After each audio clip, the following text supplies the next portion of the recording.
देश में बीते कुछ सालों में बैंकिंग सेवा में काफी विस्तार हुआ है।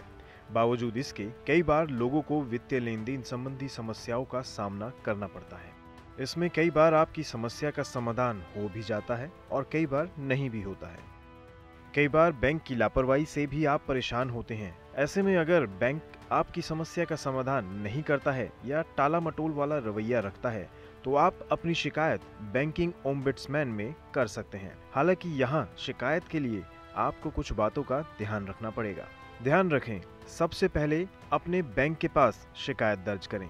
यदि बैंक 30 दिन के अंदर आपकी शिकायत पर कोई प्रतिक्रिया नहीं देता है या आप उसके जवाब से संतुष्ट नहीं हैं, तब बैंकिंग ओम्बुड्समैन में शिकायत करें।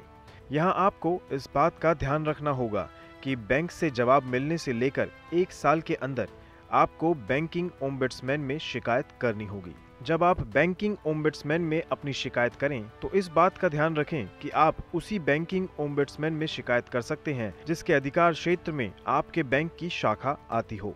साथ ही यह भी ध्यान रखना होगा कि कार्ड या अन्य शिकायतों के लिए आपके बिलिंग एड्रेस से ही बैंकिंग ओम्बुड्समैन का अधिकारी क्षेत्र तय होगा। बैंकिंग ओम्बुड्समैन में लिखित शिकायत करने के लिए आपको बैंकिंग ओम्बुड्समैन की वेबसाइट पर उपलब्ध फॉर्म को डाउनलोड कर उसे भरना होता है। फिर इसमें नाम, पता, शिकायत से जुड़ी जानकारी देनी होगी।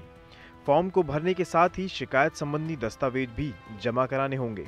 अगर आप ऑनलाइन शिकायत करना चाहते हैं तो बैंकिंग ओम्बुड्समैन के वेब पोर्टल पर भी शिकायत कर सकते हैं। जब आप यहां शिकायत करते हैं तो बैंकिंग ओम्बुड्समैन बैंक और आपके बीच के मामले की जांच पड़ताल करते हैं।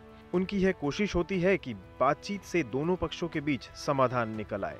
विशेष मामले में बैंकिंग ओम्बुड्समैन आदेश भी जारी करता है। हाँ, अगर आप बैंकिंग ओम्बुड्समैन के सॉल्यूशन से भी खुश नहीं हैं, तो आप कंज्यूमर कोर्ट जाने के लिए स्वतंत्र हैं। ध्यान रखें, जब आप बैंकिंग ओम्बुड्समैन में शिकायत करते हैं तो आपको 3 दिनों के अंदर अवैध ट्रांजैक्शन की जानकारी देनी होती है। इस आधार पर जांच होती है। किसी भी संदिग्ध लेन देन की जानकारी 3 दिनों के बाद और 7 दिनों के अंदर देने पर देनदारी की सीमा 25,000 रुपये तय होती है। इसके बाद ये बैंक पर निर्भर करता है कि वह ग्राहक को कितनी राशि देता है।